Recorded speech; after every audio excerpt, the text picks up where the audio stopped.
Thank you once again for joining us here today. My name is Annie Oates, and I'd like to start off with the conversations of the day. So first up, we're going to be welcoming Nicole Stava.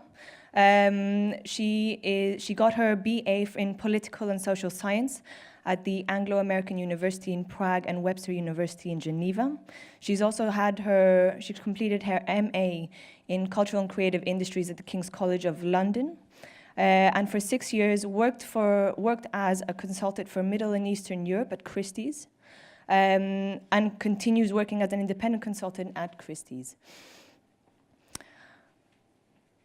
She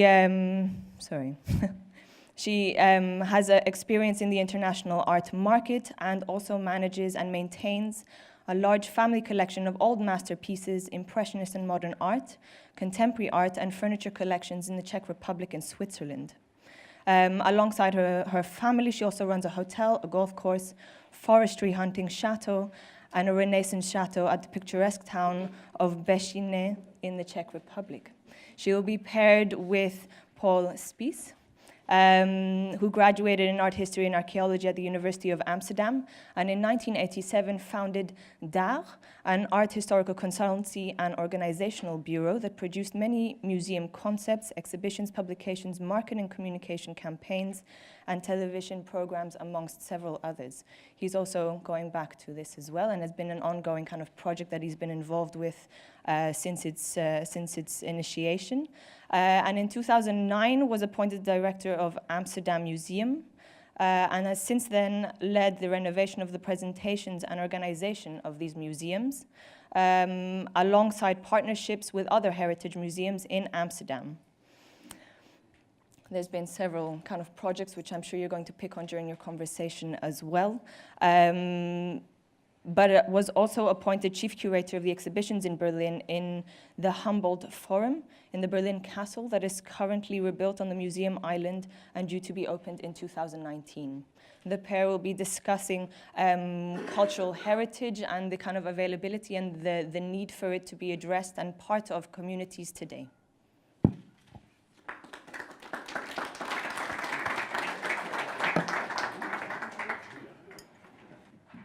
Good morning. Good morning. Okay. Yes. Thank you very much for the introduction. I'm a mother of 2 children as well, so to add to everything. Let me show you just quickly what we are going to talk about so you have an idea what Bechyne, or the castle resort in Bechyne, is all about, how it looks. You had the introduction about me and Paul already. This is Bechyne. It's a small town in southern Bohemia.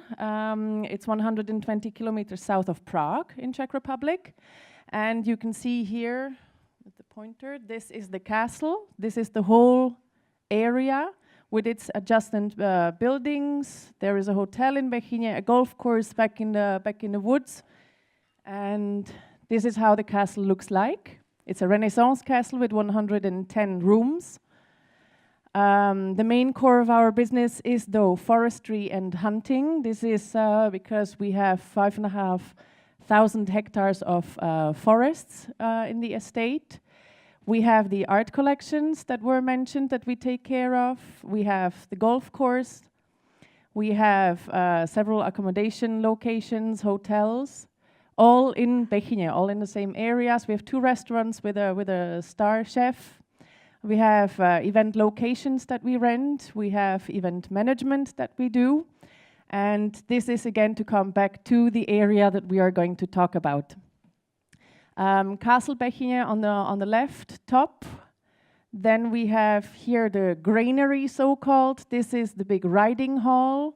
And this is the brewery. It's a closed area, which we now feel after almost 20 years that we are open for public, and we opened the castle in its history, in its long history, for the first time to the public in 1998. We feel now that the exhibition that we have in the castle and the tours that we do there is just outdated, it's outworn. And we also will have the opportunity for the first time in 2 years, that we will gain back the brewery on top. And so we will have for the first time the possibility to make a closed area of it and use all the buildings in the castle resort. This is due to that we have now a tenant there that will move on in its existence.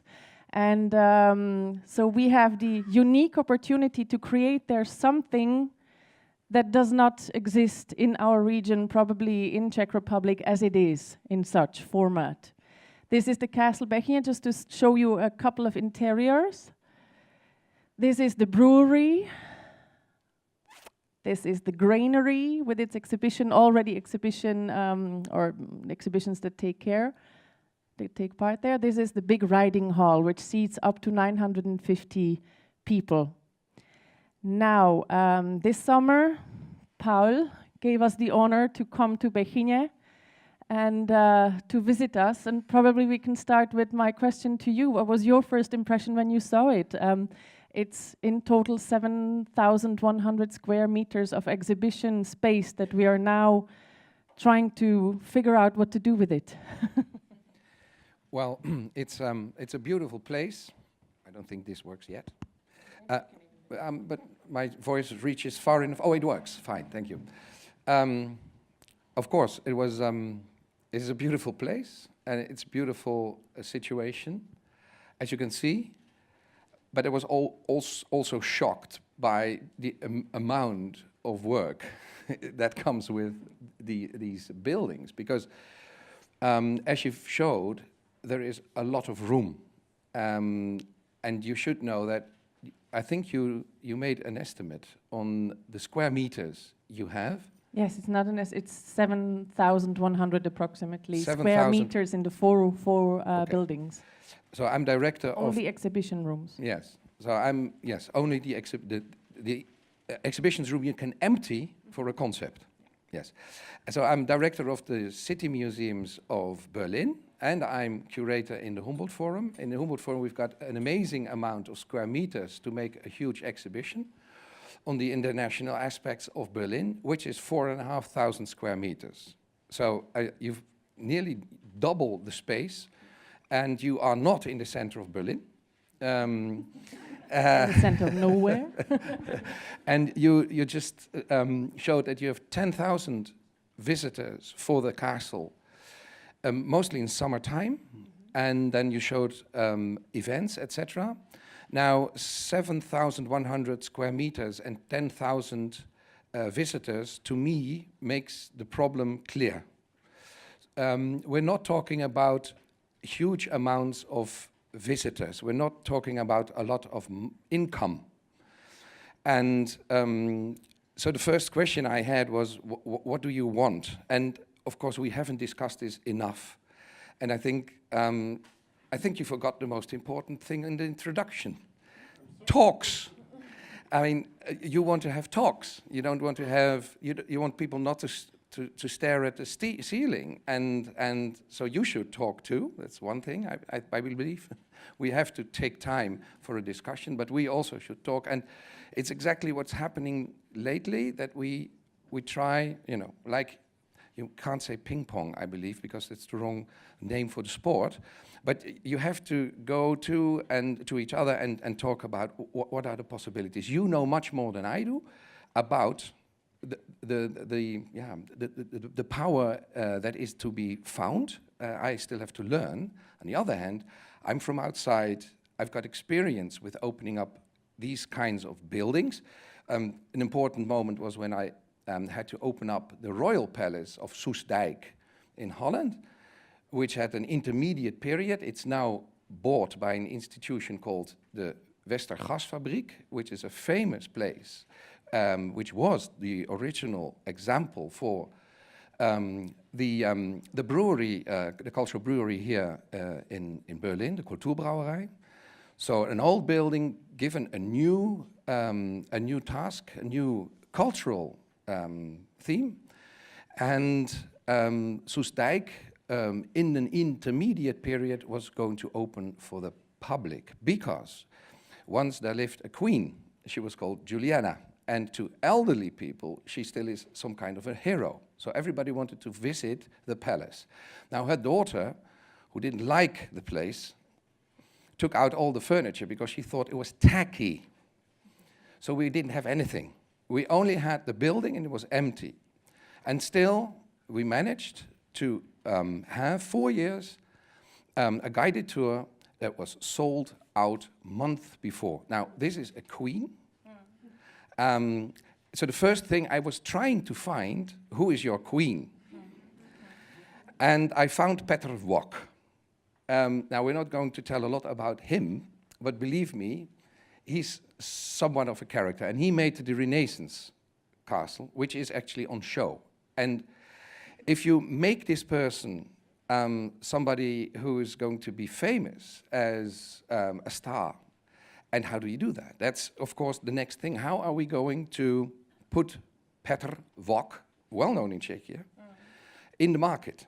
Not the castle, but his personal biography, which is exuberant. It's great, but you know, people don't know. So how do you make? And I was suggesting maybe you should invest or try to attract somebody who's making a television series on this and on this personality. That was made probably the most important event that ever happened in Bechyne during the time that Petr Vok was living there, was his week-long wedding. And after talks with you, we came to the conclusion that this is actually just the perfect event, so to say, to sell this place or to create something interesting there. And there has been already made 2 movies about this, which just plays, you know, into our hands with good cards. But how to do it now? We're talking about only the castle now. Only the castle. And but we have 3 more buildings that we somehow want to include in it and make the other something buildings out of are it. actually the 7,100 square meters that you still want to have a concept for. So with Petr Vok, we are just approaching one market. And I think we can call it the summer market. The people that come from Prague and Brno and from Munich and Vienna on a day trip. On a day trip, but I have to add, Czech Republic has over 6,500 castles that are public, open for public, most of them. And Czech Republic has some sort of a national sport. Their normal habit on the weekends, if you don't know what to do with your family, you take the kids and you go and you visit a castle. It's very usual. So we do have, I don't know if it's, you know, they love to see how people lived. There is not many castles that are actually in combination today open that would show some sort of contemporary exhibition or something. They really are just eager to see how it lived, how the building, you know, functioned, so to say. So you mentioned the art collection. One remark, I think in Great Britain you've got the same situation where you have an overload of mansions and former houses in the countryside, and it's managed by institutions, mostly by the National Trust. And the successful ones are the ones where you have a name of a person that is famous on it. And it could sometimes it could be the person that lives there. I don't know if there is anything in your family you could use to make sure, because everybody wants to go and voyeur. Everybody wants to see how the rich and famous live and want to be near the situation. So that is a market. And what we're trying to do today is art talking business. So I'll try to make it commercial, although I'm in charge also of heritage, which is subsidized by the community a lot. So my next thought would be, how can you not so much subsidize or having subsidized other activities, but what can you do with heritage to make it for certain groups more important, and maybe the groups that have a little bit of money to spend? So next thing would be, if you have a place like this and you've got so much room, one of the things you could do, and that is maybe not in summer because nobody works in summer, is that you make this place with the story, with the spirit of the place. You make it a place of inspiration. That's also not very new. There are others doing that. But if you do it very professionally and you have a famous lineup of keynote speakers and coaches, you can sell important days of inspiration and contemplation and mind twist and all kinds of important things for managers to get out of their normal thing, because they're always doing the same thing, and have them, get into another surrounding environment. Sort of conference center or something? I would call it not a conference, because conference is talking. I would, and the word participation was already, that was the good thing about, I think, the introduction, that it's, the talk, the talks are participating, but I think participation is the key word of today. People don't want to listen anymore, just listen anymore. They want to go and do something.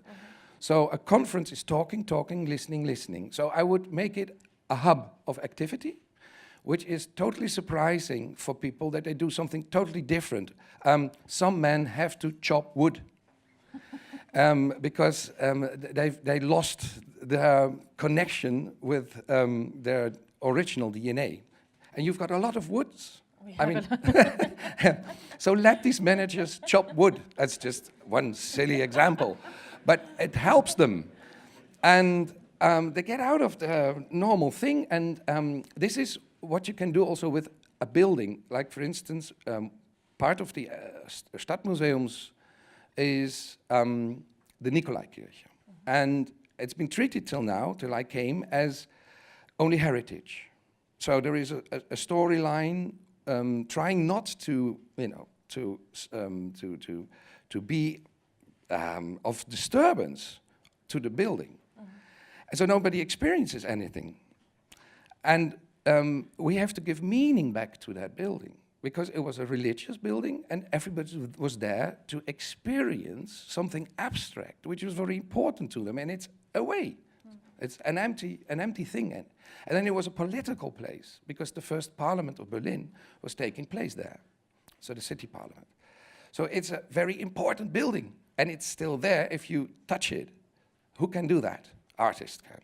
So next week, in the Nikolaikirche, a huge installation by Shiharu Shiota will open up for the Luther year, making the church totally different and giving people the experience that the building is important to contemplate on, to be confronted with, and to make higher thoughts, so to say, because it's about higher thoughts. What is higher thoughts? I don't know.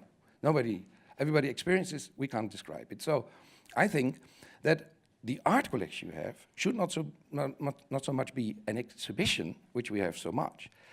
It should be a trail of inspiration. And you do things with it, and not by showing 100 at the same time, but by showing one at the same time. And doing something into the deep, because it touches people. But the key word that you just used is experience. People want to experience something. People want to experience more, or that this is at least what we feel, why we want to change everything there, because people are just bored and they don't want to go into exhibition rooms just to see, pale paintings or just the furniture, and with a very simple story that is behind it. They want to experience. They want to smell. They want to hear. They want to touch. And I think, and that's the good thing about this conference, I think they would like to meet artists. I think they would like to meet people that have a whole different way of thinking about value. And that's, before we start the discussion, the important thing. You are not talking about money if you talk about business. American business, making money, dollars. Because what you earn is little with the income if you compare it with the costs you have. So what you're trying to do is being busy and that's your busyness, to get at least a bit of money back out of what is value. So we're not talking about money, we're talking about value. And that value is not, it's immaterial. I'm sorry, it's art talking business, and you think money, and it's about value, I think. I mean, that is my thing.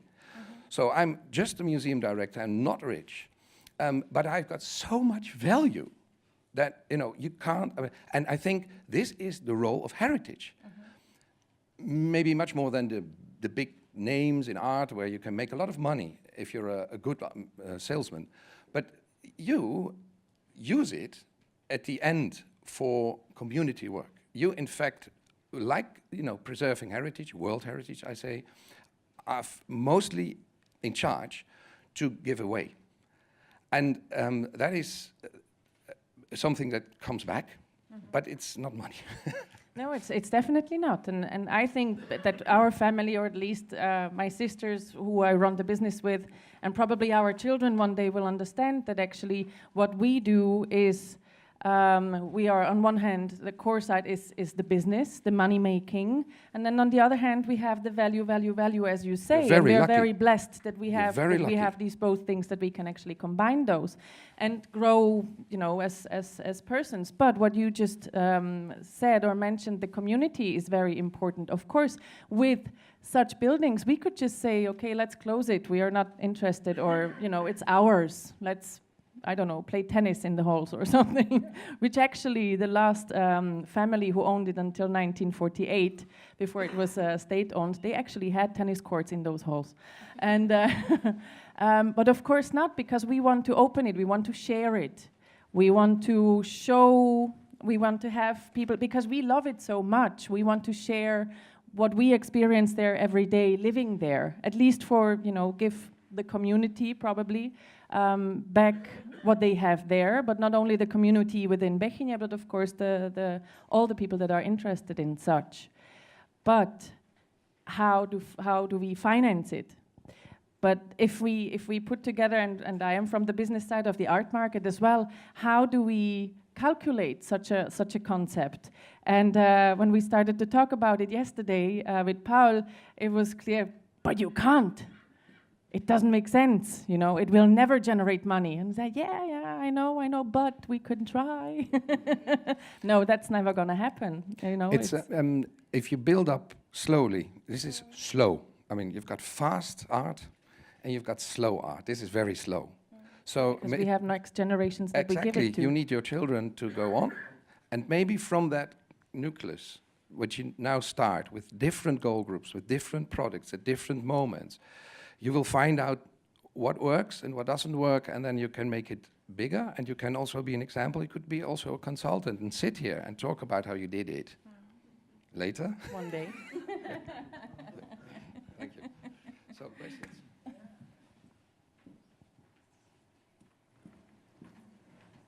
So thank you very much for that. Does anyone have any questions from the floor? Yes?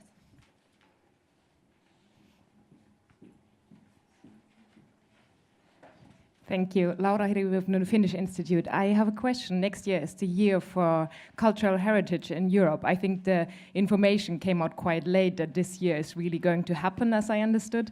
I tried to Google it for half a year and they were still making decisions, but now it seems it's going to happen. Is that going to reflect on your work in any way, in any positive way, in any financial way, or what do you think of these kind of years they do?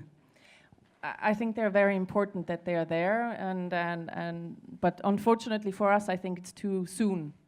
That we're just now starting, you know, to develop this whole project and the whole concept, and the aim is probably, if then the earliest, to implement a starting concept maybe 2019. So next year is unfortunately too short. What I hope from the year is that heritage is going to be, you know, promoted more by a central organization, but the rest of the work we have to do ourselves. Planning museums takes at least a year, mostly 2 years, because, you know, we have to do research and then find money and then organize everything and then we can open. So yes, it's pretty late. I don't know why. Heritage was there for a while, so they could have thought about it earlier. But of course we're going to do something, because but we have to find partners, because, you know, if we do it alone, nothing happens. So I would like to do something with churches in Europe that open up for public with art, so that the Nikolaikirche is showing that there is a future for heritage. Also, if churches are not used anymore, by people that believe, but that it's not just a touristy thing, but it is still meaningful buildings with new approaches for new thoughts about importance, value, and contemplation. And it's not religious, but it's art. Great. We have one more question. Yeah, Nicole, I would love you to tell us about the collection. What is in collection and who did collect and what is the little story behind? Sure. We have, first there is a big Old Masters collection that came naturally with the castle, so it's for centuries basically collected by also other families that owned the castle before us. Then we, in the course of the past 25 years, we have been collecting Impressionist and modern art. It started with my father. He started all these the modern collections and then the contemporary art collection. So the Old Masters and furniture, the core was already there, but we are still, buying and maintaining the whole collection. And the modern came, it's international art. And part of it is in Switzerland because I'm born and raised in Switzerland. My parents went from Czech Republic in '68 to Switzerland and as refugees. And so we have parts there and parts here in Bechyne. And it's classical modern. It's classic modern, it's contemporary, it's Old Masters. It's really the whole range. Thank you. Thank you very much.